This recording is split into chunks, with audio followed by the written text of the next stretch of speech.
আসসালামু আলাইকুম। কেমন আছেন সবাই? আশা করছি ভালো আছেন। রেখা সংসারে আরও একটি ব্লগ দেখার জন্য সবাইকে জানাই আন্তরিক শুভেচ্ছা ও অভিনন্দন। গতকাল রাত্রে যে খাতাগুলো দেখেছিলাম আজকে আমি সবগুলো গুছিয়ে নিয়েছি। এখন স্কুলে যাব। স্কুলে যে খাতা জমা দিব আর অল্প কিছু বাজার আছে সেগুলো করে নিয়ে চলে আসব। তো খাতাগুলো সবগুলো আমি সাইজ করে একটা শপিং ব্যাগে ভরে নিচ্ছি।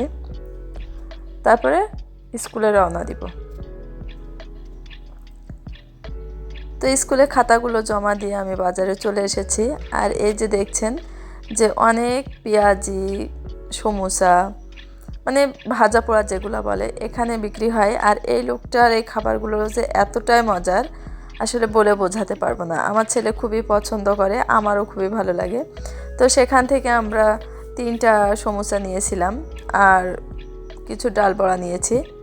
তো এগুলো আমার ছেলে খাবে, তো তার জন্য ওকে একটা আমি ফ্রিজে উঠিয়ে দিচ্ছি। সাথে কিন্তু এই শসাগুলো দিয়েছে, এই যে দেখতে পাচ্ছেন। তো এইগুলো কিন্তু আমি একটা বাটিতে করে দিচ্ছি যাতে আমার ছেলের খেতে সুবিধা হয়।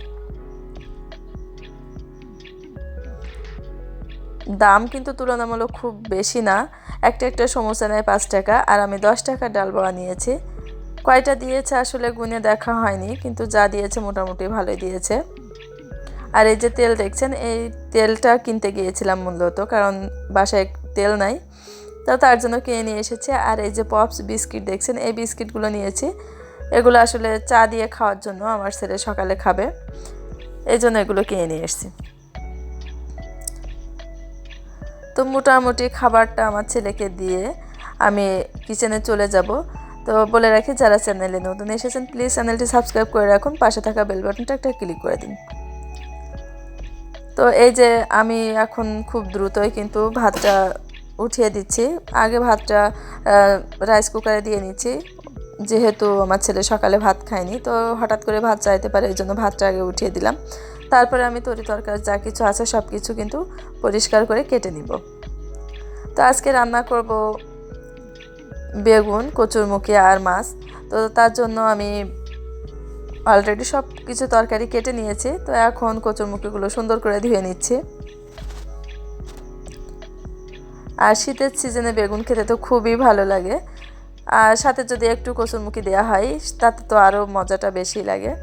তো এখন আমি বেগুনগুলো সুন্দর করে ধুয়ে নিয়েছি আর মাছগুলো ধুয়ে পরিষ্কার করে নিচ্ছি।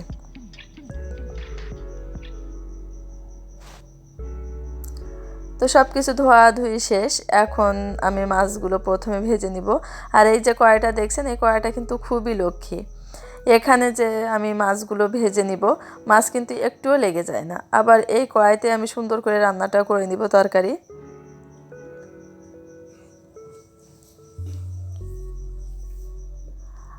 আমি যেহেতু আগেও বলেছি, আবারও বলছি, আমরা যশোরে যাব। হয়তোবা শুক্রবারে যেতে চেয়েছিলাম, কিন্তু শুক্রবারে যাব না, যাব শনিবারে।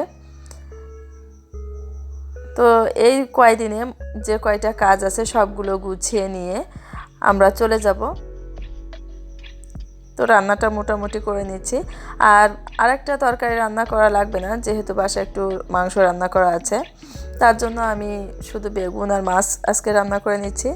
তো মাছগুলো উঠিয়ে নিয়ে সেম কড়াইতে আমি বেগুনটা রান্না করে নিব।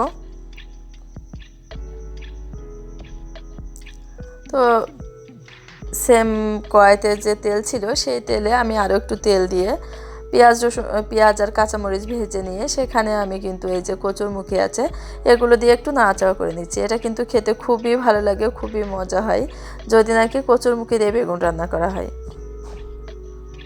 তো আমি মোটামুটিভাবে সব কিছু রান্না করে গুছিয়ে নিয়েছি। আজকে খুব বেশি কিছু শেয়ার করব না।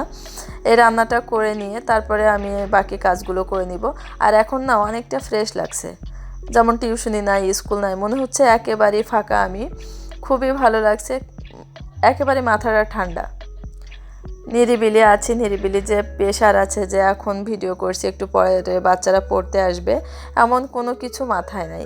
একেবারে ফ্রেশ লাগছে, মনে হচ্ছে যে আমার মতো ধীর ঠান্ডা আর মাথা ঠান্ডা মানুষ মনে হয় কেউই নাই, এতটা ফ্রিভাবে আছে। খুবই ভালো লাগছে। আজ এই পর্যন্ত, সবাই ভালো থাকবেন, আল্লাহ হাফেজ।